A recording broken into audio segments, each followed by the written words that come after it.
In our plus 2 days, we have just seen the notions of limits, where we will leap from algebra to analysis side. So while doing the preliminaries of calculus, the limit concepts are so important. And let us just recap what we have done. Consider a function f of x, which I may write it as x square minus 4 divided by x minus 2. This function is a rational function.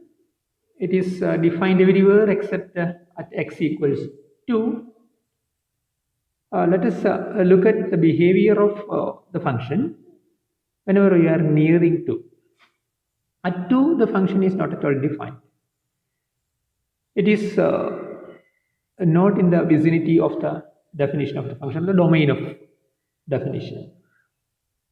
But just look at the form of the f of x, which is x square minus 4 by x minus 2, which I can rewrite it as x plus 2 into x minus 2 divided by x minus 2.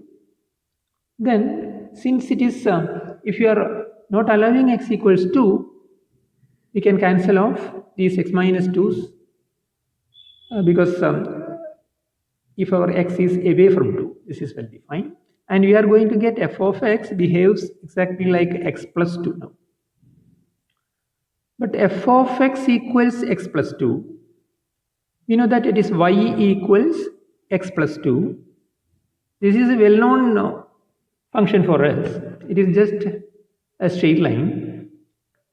But all this behavior of the function is whenever x is away from 2. It is not equal to 2. So remember that. Let us just look at how the behavior whenever you are nearing. Nearing 2 means in the domain 2 is there. For this function, we can definitely count, this is y equals x plus 2. But nearing 2 means either there are two approaches towards 2. Either one can come from the right hand side or one can come from the left hand side towards 2. So 2 is avoided. It is not in the domain of definition. One can start with 3, 2.5, 2.99, etc., etc. And through that way it can be, one can nearer and nearer and in such a way that 2 can be approachable. So what happens from the evaluations or the functional evaluation is nothing other than that. If you are looking at the graph, it will just flow from up to down, and we will be coming down and down and down and towards zero, this form. So whenever you are coming nearer and nearer to 2 from the right hand side, the graph will mark towards 4. Remember that the original function x square minus 4 by x minus 2 is not defined at 2. Very similar way, if you are looking from the left hand side movement, somebody is giving 1.99, 1.999, etc. Then this graph will rise up and it's trying to mingle with the evaluation 4. So go nearer and nearer to 2. That will make your functional evaluations nearer and nearer to 4. This is what is happening. So how much nearness you can achieve towards 4? As much as you can by just making going nearer and nearer to 2 like that. So by making x is nearing to 2 either from left or from right, one can move the functional evaluations as much as near to 4 as we like. This notion is referred as limit of f of x as x is tending to 2 or approaching to 2 is going to be 4. This was the intuitive idea of the limit. So we say that the function is having limit. Limit here means two-sided limits as x is nearing towards 2. It just gives you what happens. X is nearing 2. We can symbolically write like this. As x is approaching 2 from both sides, this will give us our f values, I mean, going nearer and nearer to 4. So this idea from left as well as right, depending on the function, obviously having one-sided. Before giving the one-sided idea, let me just recall the general definition in this situation. Just go nearer to A. I mean, A may not be inside the domain of the function y equals f of x. It is immaterial whether it is defined or not at all. But there should be a way to approach A from left as well as from right. So both ways one can approach towards A. It means that in an open interval containing A, the function should be defined. So you can go nearer and nearer to A as much as you like. A is a very general point for this function.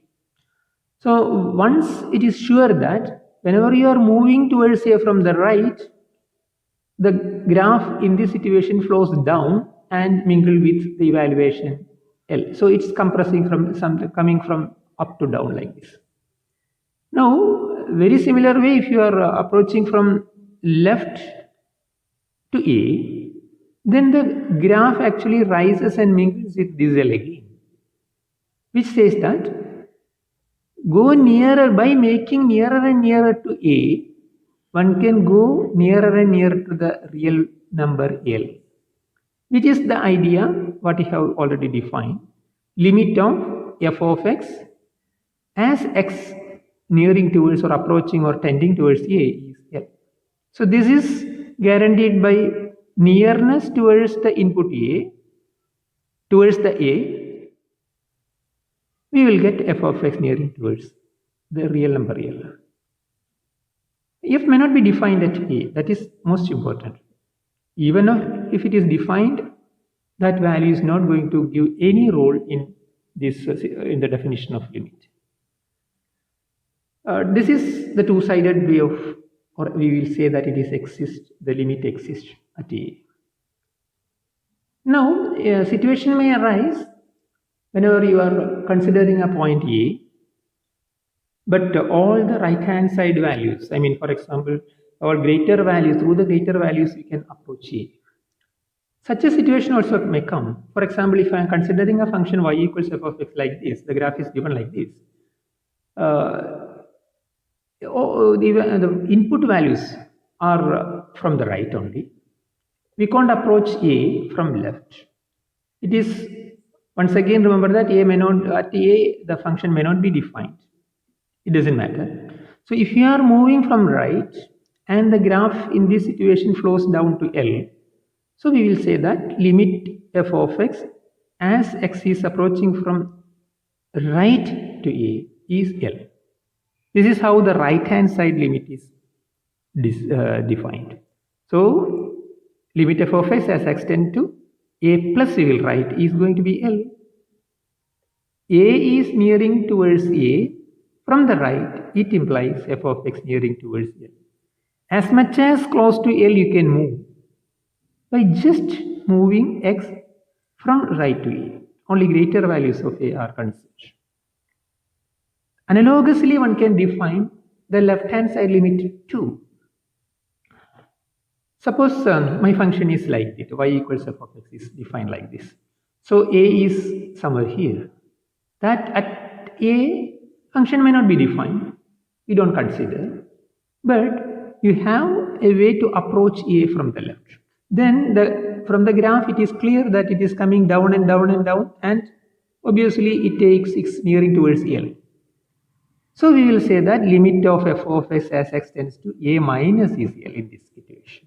So x you allow to move nearer and nearer to A, you will get f of x is going nearer and nearer to L.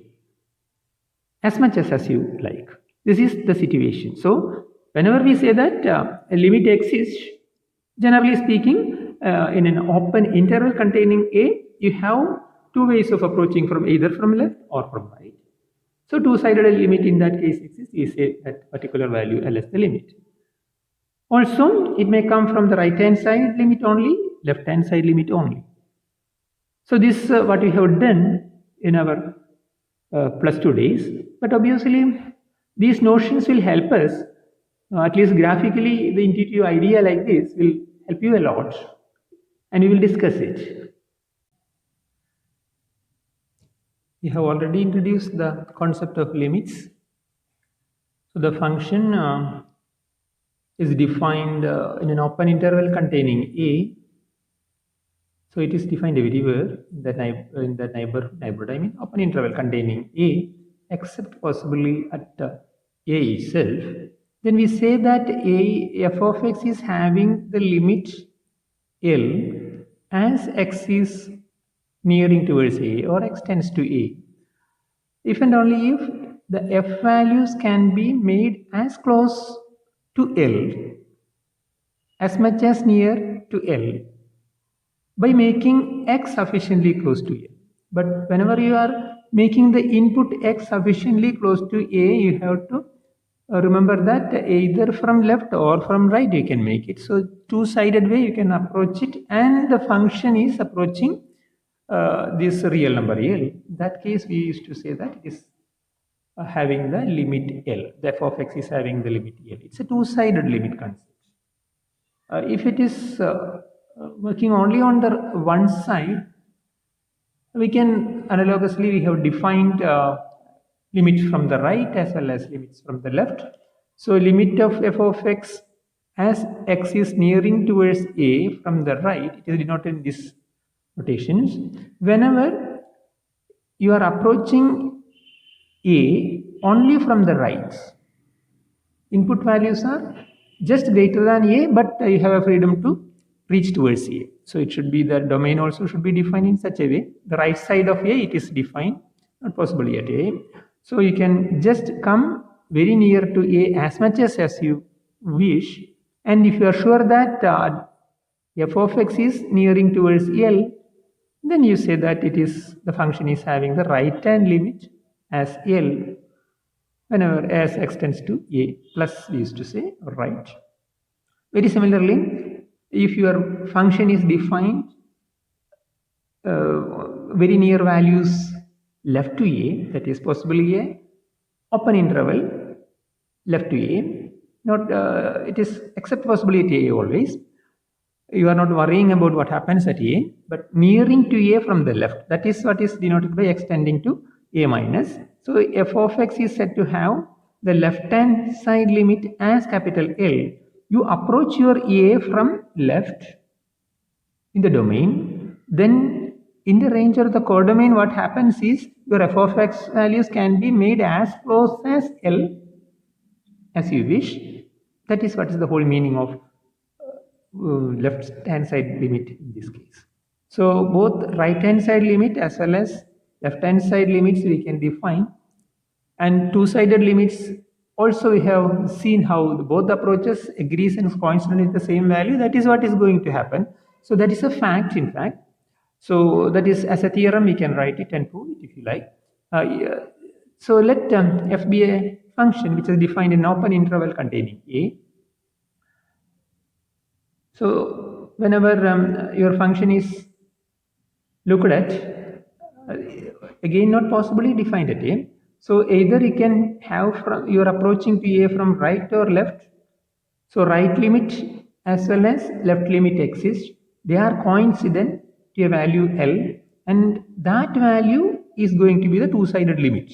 So this is altogether we can make it into a framework of a theorem. Suppose f is a function which is defined on an open interval containing a but not possibly defined at a.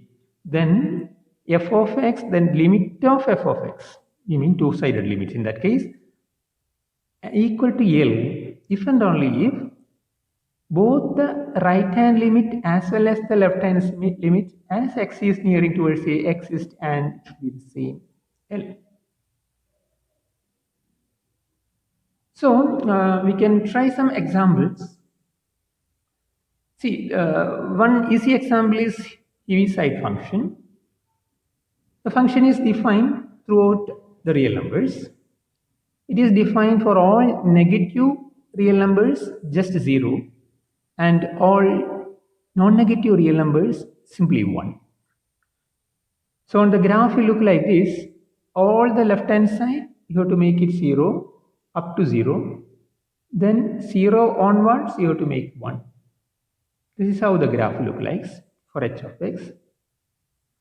Now, if you are looking at what you can say about the limit of the function at 2, for example, you can approach 2 from left as well as right, but always it will be stable with the evaluation 1. So, left hand limit as well as right hand limit for h of x exists for whenever you are nearing towards 2, that is going to be coincident with the evaluation 1. So, limit exists and 1 is the evaluation. Any non-negative real number, this same will happen. Very similar things will happen negative real numbers. Also, they will have the limits. Either you approach from left or right and you will be getting the same evaluation of the limit as 0. But on the other hand, look at the input 0. By definition, evaluation of h, that is h at 0, is defined to be 1. But that is far away from the limit, you can see, because see, suppose you are approaching 0 from left. All evaluations of h of x are taken to be 0 here, and what it says is the limit of our h of x as x is nearing to 0, that now from left side, so I will write like this, 0 minus, that is going to be 0. On the other hand, if you are looking at h of x, as x is nearing towards 0, but now from the right, always the evaluations are 1, we know. So, as much as close you are coming to 0, it will be always 1 only. So, this gives you 1. So, left hand limit of h of x is 0, right hand limit of h of x is 1 as x is nearing to 0. They are differing, which means two-sided limit or limit does not exist in this case. They are not coincident. These two-sided limits are not going to be coincident. So, various examples one can look at, but we can try at a rough figure which I have plotted here for f of x. So, from the figure or the graph, it is defined from minus 7 to 7. Minus 7 excluded and 7 is minus 7 is excluded and 7 is included. So just we can have some particular points and see what happens for the limits notion and all. See, for example, at 1 we will try to discuss first. At 1, functional value is defined to be 1.5. One can look at limit of f of x as x is nearing towards 1. So for that, you have to consider from left as well as from right, and we have to look at the evaluations coincides, that value is going to be the limit, and we say that the function has the limit or the two-sided limits. Obviously, from the graph, what happens is if you are coming from the left and nearing values of 1 and nearing towards 1, then the graph will come nearer and nearer to 1.5. So this evaluation is going to be 1.5. Very similar thing will happen from the right also. If you are approaching to 1 from the right side, the domain side, then our graph on the function will approach towards 1.5 again. So this also will give you 1.5. So left hand limit as well as right hand limit exist and they are going to be same. So we say that limit f as x tending to 1 exists and the limit is going to be 1.5. Just we can look at some other points also, some typical points also. Now, if I am looking at, for example, at minus 4. Minus 4 is also in the domain.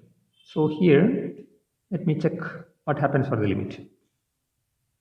So at minus 4, f of x value is given to be minus 1. Let it be there. That is not going to give anything here for the discussion of limit. Now, limit of f of x as x is nearing towards minus 4, but from the left side, if you are looking at, look at the graph and the flow is like this, and you will be reaching at minus 1. You are approaching to minus 1 very closely. So, which says the limit of f of x as x tending to minus 4 from the left, the limit is minus 1. Look at from the right side. Suppose you are approaching minus 4, that is x tending towards minus 4, but now from right. Then the graph of f will say that you are approaching towards 0. It is merging like this, which says left hand limit is different from the right hand limit. That is one-sided limit. If you are looking at that, f of x in the left hand side is also coinciding with the functional value, but this is not at all important in defining the limit. But these two fellows are different, so limit does not exist at x equals minus 4. Very similarly, you can think about even at minus 7 is not in the domain, but one can approach minus 7 from the right. So what happens is, if you are approaching minus 7, you will be nearing towards minus 3. So right hand side limit exists in that case. So limit of f of x as x tending to minus 7 from right side, that is right hand side limit exists, and that evaluation is going to be minus 3. But you can't talk about left hand limit in this case. It is, you can't approach minus 7 from here. Very similar way, one can think about various other points. For example, at 3 also we will just discuss it. So at 3 what happens? At 3, if you are approaching the function from left, that is limit of f of x as x going to 3, but now from left, the graph will be flowing like this and it will end up here, which means you will get the value 1. One can come from the right hand side also, that is from this side. For that, this is the part of the graph. So limit of f of x as x going towards 3, but now from the right side, then it is approaching towards 5. So this evaluation is going to be 5. So limit of f of x as x going to 3 from right side is 5. But if you are approaching from left side of 3, you will be getting 1. So this one-sided limit exists. This is 1, this value is 5. But they are not equal. So limit does not exist at x equals 3. Also look at the evaluation in the graph is defined as 4. That is f of x value at 3. That is f of at 3 is actually going to be 4. But that is not at all important in this situation. For considering the limits, we just have to look at left hand side exists or right hand side exists, whether they are coincident with a real number. Yeah. So all other points, whatever be the points you are interested, you can look at, and various graphs also you can look at.